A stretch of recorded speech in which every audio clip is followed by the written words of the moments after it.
तो मेरी माँ अपहृत हो गई है, मेरी माँ का अपहरण कर लिया गया है, यानी जल नहीं मिल रहा तो अपहरण हो गया है, मैं उसे माँ मानता हूँ, वो उनको सेवक मानते, मैं मानना, मेरी माँ का अपहरण हो गया है और मेरी माँ का मुझको लाया नहीं जा रहा, और कृत्रिम गंदे पानी से बना करके और मुझको एक नई मेरी माँ बता करके ये कहा जा रहा है कि ये जो तुम्हारी माँ है और वह थोड़ी गंदी हो रही है, हमें से सफ़ा कर रहे हैं। इन सारी दलीलों से तंग अभी न्यूज़ लोगों के लिए हो सकता है कि कुछ समय का विषय हो, क्योंकि इलेक्ट्रॉनिक मीडिया आई है तभी से, लेकिन अभी न्यूज़ की जो फाउंडिंग है वह भी आप यह समझिए कि यमुना जी के आंदोलन से ही जुड़ी हुई फाउंडिंग है।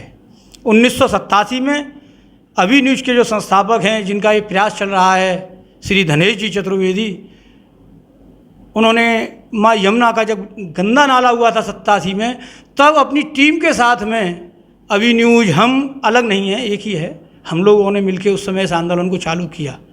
उनकी अपनी प्रखरता, सत्य के लिए लड़ना, धर्म के लिए लड़ना, उसी की सोच आज यह है कि उन्होंने जब कोई मंच संगठन नहीं है, कोई यमुना जी के लिए बोलने वाला नहीं है, लेकिन स्वभाव हमेशा गलत का विरोध करना ही है और समाज की रक्षा और सेवा करना ही जिसका प्रवृत्ति बन चुकी हो, तो अंतोगत्ता कहते हैं ना कि पत्रकारिता से बड़ी समाज सेवा कोई नहीं हो सकती। तो आज उन्होंने अभी न्यूज़ का ये आनंद किया है हम सभी के लिए, और हमें अनेकानेक चीज़ों को, मुद्दों को समय समय पर लेके आ रहे हैं। और सबसे बड़ा जो गौरव आज हमें अंदर से महसूस होता है कि उन्होंने देखते ही देखते, मथुरा में ही नहीं, अलीगढ़, रायबरेली, अपना फिरोजाबाद, NCR, जाने क्या डिस्ट्रिक्ट, स्टेट्स में वो अपने को बढ़ाते ही चले आ रहे हैं और दिन और रात उसको एक ऐसे स्थिति पे ला रहे हैं कि हाँ, आज हमको मतलब अंदर से एक थोड़ा आनंद होता है कि अगर ऐसे ही रहा तो अभी न्यूज़ पर जैसे ही यमुना जी की कृपा बनी हुई है और वह अपने कार्य के लिए अपना ये सारी चीज़ें लेके आ रही हैं, यमुना भक्त वह भी हैं, यमुना पुत्र भी हैं, तो निश्चित रूप से यमुना जी उन्हें आज जो हम जिन चैनलों के लिए अपनी बात पहुंचाने के लिए तरसते हैं, निश्चित हमारी वो आवाज़ बनेंगे, देश की आवाज़ बनेंगे, विश्व की आवाज़ बनेंगे और समाज की आवाज़ बनेंगे। ये दो शब्द उन्होंने कहा, पर मैं कहाँ तक कह सकता हूँ। पर बात आती है यमुना जी की, कि यमुना जी को, जैसे आपका कहना है कि यमुना जी, तो यमुना जी के लिए मैं केवल इतना कहना चाहूँगा आपसे, यमुना हर आदमी के हृदय में है, और जब हृदय में जो जल जब जैसे भाव से भरता है और नेत्रों से हमारे निकलता है, तो उसी ढंग से यमुना जी हृदय में भी सूख गई है।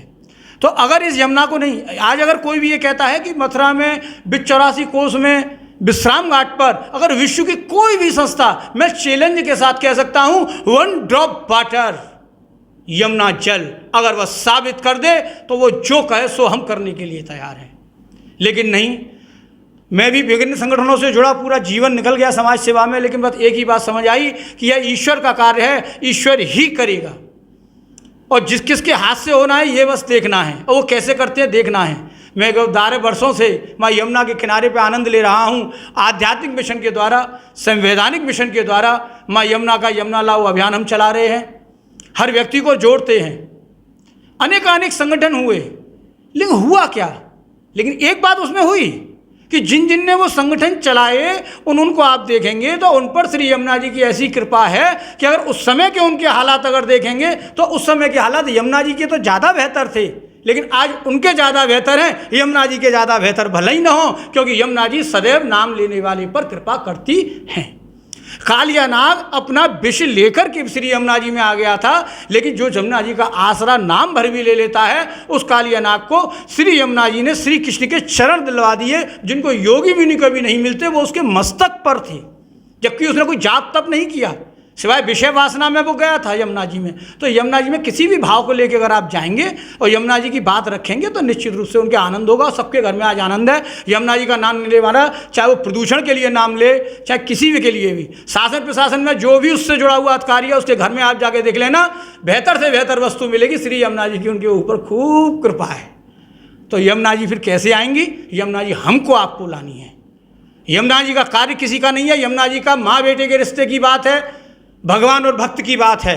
तो भक्त बुलाएगा, यमुना के पुत्र बुलाएंगे तो यमुना जी आएंगी। आज हमने उन्हें बिसराया है तो वो हमसे रूठ के, और वो यमुना जी रुकी हुई हैं। आज हम उन्हें मनाएंगे, उन्हें रिझाएंगे, और अपना एक बूंद भी कचरा या जल यमुना जी में नहीं पहुंच जाए ऐसा सोचकर, अपने घर से बाहर कचरा फेंकने से पहले ये सोचकर कि ये यमुना जी में नहीं चला जाए, जिस दिन यह भाव पूरे विश्व के अंदर हमारी नदी जो सब हमारी माँ हैं उनके लिए पैदा होगा, तभी माँ यमुना गंगा का आनंद हो सकता है। सरकार, शासन, इन सब के लिए ये बहुत अच्छा माँ यमुना जी का वो नाम लेते हैं, इसलिए उनकी तरक्की होती है, इसलिए उससे तो आशा मत करो। लेकिन एक बात मैं पूछना चाहूँगा, क्या कोई भी घाट, कोई भी धर्मशाला क्या सरकारें बनवाती थी? नहीं, सब हमारे आपके जैसे यमुना भक्त ही बनवाते थे। जिस पर धन था वो धन से करते थे, जिस पर तन था वो तन से करता है, जिस पर मन था वो मन से करता था। और ये घाट बने हुए हैं, चौबारे मंदिर एक से एक बना हुआ है, सरकार नहीं बनाती। तो ये धर्म का मामला है, माँ यमुना का मामला है, तो हमारा मामला है, तो हम खुद करेंगे इसे। और पिछले ही दिनों राजनीति भी कहती है, जब बुरा वक्त आया था, एकदम आपदा आई पूरे राष्ट्र के ऊपर, तो राष्ट्र की जो मालिक लोग हैं, जो राष्ट्र को चलाने वाले हैं, उन्होंने भी एक ही शब्द दिया था, एक महामंत्र दिया था, जिसको आदमी को समझ जाना चाहिए, पप्पू नहीं बनना चाहिए। कोई पप्पू बनाए तो आप पप्पू न बने, उनने महामंत्र आपको दे दिया, समझे तो ठीक, न समझे तो ठीक, आत्मनिर्भर बनिए। मेरे माता पिता, आपके माता पिता क्या कहते हैं जब अलग करते हैं? बोले आत्मनिर्भर बनिए। मतलब आपका सरकार की सहयोग सहायता से कोई मतलब नहीं है, आप अपने आत्मनिर्भर बनिए। तो माँ यमुना के लिए हम आत्मनिर्भर हैं, हम अपना कार्य खुद करेंगे, अपनी माँ को रिझाएंगे, मनाएंगे, उनके सहारे हम कल्पवास करते हैं, यज्ञ करते हैं, आहुति करते हैं, भागवत सुनाते हैं, पुराण सुनाते हैं, और उनसे कहते हैं हमारे अपराधों को क्षमा करें और आप आएँ। और वो आएंगी, लेकिन इसके लिए धीरे धीरे समय लग रहा है, माहौल बन रहा है। देश सरकार में बस इतना कहना चाहेंगे, आज से पहले एक सरकार केवल ऐसी थी जो नहीं थी दिल्ली में, उस पर बहुमत भी नहीं था, लेकिन वह सरकार यमुना जी के लिए कुछ कर नहीं पाई, तो इसलिए उससे कोई विरोध नहीं था। लेकिन एक अंतिम आस हमारी टूट चुकी, 7 वर्ष बीत चुके। अब हम किसी भी संगठन को इससे हम नहीं छोड़ सकते कि जो ये कहे कि हमने यमुना जी के लिए किया, लेकिन अब यमुना जी के लिए होगा। और आज का जो दिन है बड़ा ही शुभ दिन है। आज शनि का दिन, वही मावस की दोष, भूतेश्वर क्षेत्र, इस पर यमुना जी को लेकर के अभी न्यूज ने थोड़ा पहले हो जाएगा, फिर मेरी यमुना जी कह रही हैं, उसे कहना चाहिए कि यमुना आओ करें यमुना पे चर्चा। इस विषय को लेकर के वृंदावन विश्व 84 कोष में जुड़े हुए सभी मनीषियों को, सभी अधिकारियों को, सभी उन समाज सेवियों को, सभी उन हमारे जनप्रतिनिधियों को उससे जोड़ करके, और इस मिशन को उनसे निवेदन करूंगा मैं कि इस मिशन को आने वाले चुनाव में नहीं, देश के हर चुनाव में, जैसे राम मुद्दा बना था और राम को संविधान ने हक भी दिया था, इससे मतलब वो आंदोलन सत्य था, इसी तरह यमुना को भी राजनीति के मुद्दे में, मैनिफेस्टो में कौन सत्ता रखती है, कौन सी पार्टी रखती है, ये हमें देखना होगा। और नहीं देखेंगे तो आपके विधानसभा चुनाव में हम जनता से यही अपील करेंगे कि 5 विधायक मथुरा से माँ यमुना पुत्र के नाम पर, यमुना भक्त के नाम पर निर्दलीय रूप से उन्हें खड़ा किया जाए और उन्हें जिताया जाए। हमें आत्मनिर्भर बनना है, हमें महामंत्र मिला है। तो इसलिए अभी न्यूज के साथ में आइए जो हमारी चर्चा हुई, आइए जो हमारे भाव आए, उसके लिए मैं अभी न्यूज का बारंबार हृदय से आभार करता हूं। और मैं यमुना जी से बस यही निवेदन करता हूं कि यह जनता की आवाज़ जो आज बन रहा है, इसको, यह जनता की आवाज़ अभी न्यूज किसी एक व्यक्ति का नहीं है, यह हमारा है, हमारा सबका है। जो यमुना जी के लिए, समाज के लिए कार्य कर रहे, वह सब व्यक्ति सबका होता है। तो हम सभी को यह सोच करके कि शुभकामना अपने हृदय में रखनी चाहिए कि आज अभी न्यूज़ जो हमें दिल्ली के बड़े बड़े चैनल हैं उन तक अपनी बात हम नहीं पहुंचा पाते थे, वो यमुना जी की जैसे मथुरापुरी के तीर्थ स्थल घोषित होने, जैसे यमुना जी के नाम पर छठ नहीं होना, उनके नाम का कोई जन्मोत्सव नहीं, वह राष्ट्रीय नदी नहीं, उनके नाम पर कोई बेसिन नहीं, यमुना जी के नाम पर अस्तित्व को जो बिल्कुल ख़त्म कर रहा है देश प्रचार सरकार, उसमें हमारी वह आवाज़ बनेंगे और वह पूरे विश्व में अपनी परचम लहराएं, ऐसा यमुना जी से निवेदन है और यही कामना है। श्री मोहिनी बिहारी, श्री गुरु जी महाराज हम पर, सब पर सदा विराजमान रहें, कृपा बनाए रखें। श्री हरदास। इसी के साथ आपने बहुत अच्छी बात कही कि हमको एक जिम्मेदारी लेनी चाहिए यमुना जी को शुद्ध करने के लिए, और आपने ये भी कहा कि 5 विधायक जो हमारे जनपद से हैं वो नियुक्त करने चाहिए यमुना जी के शुद्धिकरण के लिए। मैं आपसे सिर्फ एक बात पूछना चाहता हूं कि जब भी कोई हम पवित्र काम करने की शुरुआत करते हैं, चाहे वो चुनाव लड़ने की हो या फिर कोई भी बात हो, तो हम सबसे पहले यमुना जी को ध्याते हैं, यमुना जी का पूजन करते हैं। जब यमुना जी का पूजन करने आते हैं तो क्या तब उन लोगों को यमुना जी की गंदगी नहीं दिखती है? ऐसी कौन सी वजह है जो उनको उस काम को करने से आज इस वक्त रोक रही है? इतने आंदोलन छिड़े हुए हैं, उसके बाद भी ऐसी क्या वजह है जिसकी वजह से ये काम आज तक रुका हुआ है? देखिए, ये जो भी व्यक्ति आते हैं, मैंने भी आपको एक कथा का प्रसंग दिया था कालिया नाग का। यहाँ कोई भी किसी भी रूप से आए, श्री यमुना जी का दर्शन करने मात्र से उसके सभी कार्य पूरे होते हैं। और श्री यमुना जी के लिए कहा जाता है सब बात इनके हाथ, जो कुछ भी है सब बात इन्हीं के हाथ में है। आज अगर आप वास्तव में अगर सोचें और 2 मिनट के लिए अगर हम शांति से घर पर बैठ करके और ये सोचें कि हम यमुना जी का कुआं पूजने जाते हैं, हम या एक वही नहीं जाते, राजनीतिक दल ही नहीं जाते, हम चुन्नी मनोरथ भी करा रहे हैं, तो जो करने वाला है वह किसी अन्य धर्म का व्यक्ति नहीं है। वह जो करने वाला है केवल बाहर का व्यक्ति नहीं है। यहाँ केवल जो नाले आ रहे हैं वो बाहर के लोगों के नहीं आ रहे हैं। अभी हम जब यात्रा करके आ रहे थे, श्री यमुना जी से हमने निवेदन किया, माँ ये हथनी को पैदल यात्रा करके वहाँ से आए हम, तो हथनी कुंड से पूरे जो जल था उसमें किलोल करने का मन कर रहा था। बिल्कुल ऐसे बाहर देखते थे तो यमुना जी का जल ही नहीं है।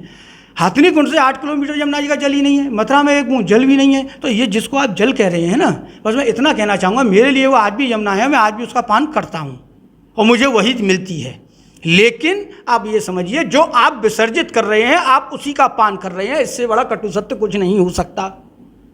और जिस दिन ये डिपार्टमेंट के कार्य की बात है, जितने जितने साल बीतते हैं उतना उतना यमुना जी और बदतर होती है, क्योंकि अगर जिस दिन यमुना जी के नाले रोक दिए गए उस दिन यमुना जी में जल नहीं मिलेगा, क्योंकि इन नालों की वजह से ही तो उसको जल मिला हुआ है, ये घाट भरे हुए दिख रहे हैं।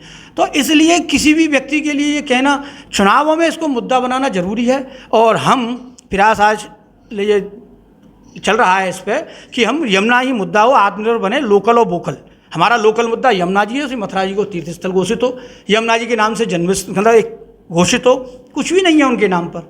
तो ये सब चीज़ें कि यमुना जी के जल से ही मतलब नहीं है। तो हमारा जो हम विसर्जित कर रहे हैं वो यमपान कर रहे हैं, तो चाहे उसमें नेता हो चाहे कोई भी हो, हम वो नेता कोई बाजार से आ नहीं रहा, वो सब इसी में से आ रहा है। लेकिन एक बात जरूर निश्चित है, मैं लोगों से कहूँगा दान करते हैं, ये मत का दान है, इससे राष्ट्र का विधान बनता है। मैं केवल 84 कोष में से जो 5 विधायक हैं केवल केवल इसलिए निर्दलीय, इसलिए कोई राजनीतिक दल नहीं जो दल बने, केवल हर बार नए हों, और वो केवल 5 किस लिए हों, जिससे विधानसभा से लेकर संसद तक ये मालूम पड़े यमुना भी कोई है, यमुना जी भी कोई हैं और उनका भी कोई सामर्थ्य है, और उन्हीं के नाम पर केवल 5 विधायक। हमें विश्व नहीं चाहिए, केवल एक अपनी पहचान आवाज़ जो हल्ला करके जय यमुना मैया की संसद में या विधायक में बोल सकें। अब हमारे वर्तमान में जो विधायक और सांसद जगह जगह से आते हैं करते हैं, तो वो क्या यमुना के भक्त नहीं हैं? जितने दोषी हम हैं उतने दोषी वो हैं, लेकिन उन पर सामर्थ्य होकर के भी नहीं कुछ कर पा रहे, इसलिए उनके लिए फिर हमारे मन में जो सम्मान की जो भावनाएं हैं वो उस स्तर की नहीं रहती जिस स्तर के वो पद पे बैठे हुए हैं। तो इसलिए थोड़ा उनके प्रति रोष और क्षोभ हमारे अंदर में आता है। लेकिन हमें ये मालूम है यमुना जी का कार्य है, यमुना जी करेगी। तो अब जो माहौल आ रहा है, चुनाव आ रहे हैं, आपसे भी हम निवेदन करेंगे आपके चैनल के माध्यम से भी कि कोई भी व्यक्ति आए, स्थिति ये बननी चाहिए कि यमुना का मुद्दा जो है वह राष्ट्रीय मुद्दा बने।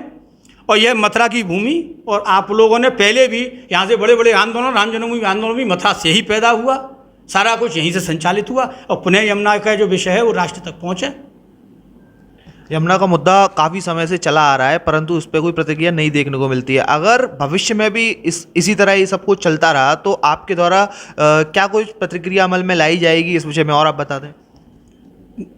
यमुना जी के विषय को पूरा जब 20 साल से हम लोग लगे तो हमने देखा श्रम से पहले किया था, जैसे मैंने कहा कि 1985 में श्रम से भी किया, बड़े बड़े आंदोलन भी हुए, लेकिन कुछ नहीं हुआ। तब वास्तव में आया जिसने राम को आज मंदिर बनाने का 500 साल में हक किसने दिया था? संविधान ने, सुप्रीम कोर्ट ने। तो मेरी माँ अपहृत हो गई है, मेरी माँ का अपहरण कर लिया गया है, यानी जल नहीं मिल रहा तो अपहरण हो गया है, मैं उसे माँ मानता हूँ, वो उनको सेवक मानते हैं, मैं मानना। मेरी माँ का अपहरण हो गया है और मेरी माँ का मुझको लाया नहीं जा रहा, और कृत्रिम गंदे पानी से बना करके और मुझको एक नई मेरी माँ बता करके ये कहा जा रहा है कि ये जो तुम्हारी माँ है और वह थोड़ी गंदी हो रही है, हमें से सफ़ा कर रहे हैं। इन सारी दलीलों से तंग होकर के हमने यमुना लाओ अभियान का आध्यात्मिक मिशन के अंदर तक उन्हें मनाते हैं, उसमें हम यज्ञ हवन इत्यादि कल्पवास इत्यादि कार्य करते हैं। दूसरा हमारा जो है वह है संवैधानिक मिशन, उसमें श्री यामिनी रमण आचार्य सुप्रीम कोर्ट के जो वकील हैं, श्री एल.के. गौतम एडवोकेट मथुरा के वरिष्ठतम वकील हैं, श्री राकेश सिंह एडवोकेट वकील हैं, इन 3 आदमियों की एक संवैधानिक मिशन की कमेटी बनी हुई है, जिसका चूँकि कोरोना चल रहा था पिछले 2 साल से तो वह भी अमल में नहीं आया था। बाकायदा विश्राम घाट पर इसका संकल्प लिया हुआ है, 6 महीने पहले पेड़ लगाया था जिसे याद रहे संकल्प, लेकिन चूंकि कोरोना वगैरह आ गया वो नहीं हुआ है। उसे घर घर से हर व्यक्ति से एक जनहित याचिका सुप्रीम कोर्ट पहुंचानी है कि वह अपनी बात लिखे कि उसकी यमुना आ रही है नहीं आ रही है, हर व्यक्ति से। आप इसमें तो इतना तो कर ही सकते हो कि कुछ नहीं कर सकते, तो हर व्यक्ति से एक एक याचिका करें संविधान के द्वारा। और तीसरा जो मोर्चा है जिससे कि लोकतंत्र स्थापित है वह है मतदान, चुनाव। चुनावों में यमुना के मुद्दे को उस स्थिति में लाके खड़ा कर देना है कि 84 कोस के हर व्यक्ति के मन में ये भाव आ जाए कि जो यमुना की आवाज़ को बुलंद करेगा हम तो उसी ही को वोट देंगे, हमारा किसी से कोई मतलब नहीं है। तो भैया जब सरकारों में एक और दो दल के जो एक दो विधायक वाले होती हैं ना, उनसे मुख्यमंत्री अलग में मीटिंग करके और राष्ट्रीय गृहमंत्री प्रधानमंत्री मीटिंग करके तय करती हैं। ये तो यमुना जी का मामला है। जब संसार को पता लगेगा कि ये मथुरा में ही वोट नहीं, हम 5 विधानसभा से जिस समय 500 विधानसभा पूरे संसद में अभी पहुंच जाएगा, तो 500 विधानसभाओं में सांसदों में जितनी भी हैं हमारी संसद की 500 सीट है कि 5 से लेकर के हम 500 तक जब पहुंच जाएंगे, अभी न्यूज यानी जनता ये आवाज़ पहुंच जाएगी, तब इनको पता लगेगा। उसको 500 साल लगे राम को, हमें भी 40 साल ही तो हुए। इस 10 साल में तो हम देश की सत्ता सरकार सब कुछ बदल देंगे। एक निर्दलीय खड़ा होगा हर बार और यमुना जी की आवाज़ को लेकर खड़ा होगा, 10 साल में करेंगे। लेकिन राजनीति में यमुना की महत्वता को सिद्ध करवा करके उन सभी हिंदूवादियों को ये साबित कर दिया जाएगा कि केवल राम कृष्ण विश्वनाथ से हिंदू और यह राष्ट्र नहीं है। जब तक यमुना गंगा इसकी प्राण अगर हैं, अगर ये मर गई तो ये देश की संस्कृति, इस देश के अंदर जो भाव है वह मर जाएगा। तो खोखले हिंदुत्व बिना प्राण के, बिना प्लास्टिक के फूल की तरह लेके घूमते रहना और इस देश को खोखला करते रहना, विश्व गुरु क्या आप अपने घर के गुरु भी नहीं रहेंगे। महंगी बिजली बिल की समस्या से छुटकारा पाइए, सोलर सिस्टम लगाइए। जी हां, आपके लिए बेहद आसान हुआ सोलर सिस्टम लगवाना। संपर्क करें Amity electronics corporation, Krishna Nagar, Mathura. जैसा कि मैंने आपको बताया कि भाई इसका ROI 25% है, यानी 25% का रिटर्न है। इसके हिसाब से देखा जाए तो जो लागत आप लगा रहे हैं वो लागत आपकी 4 साल में निकल आए।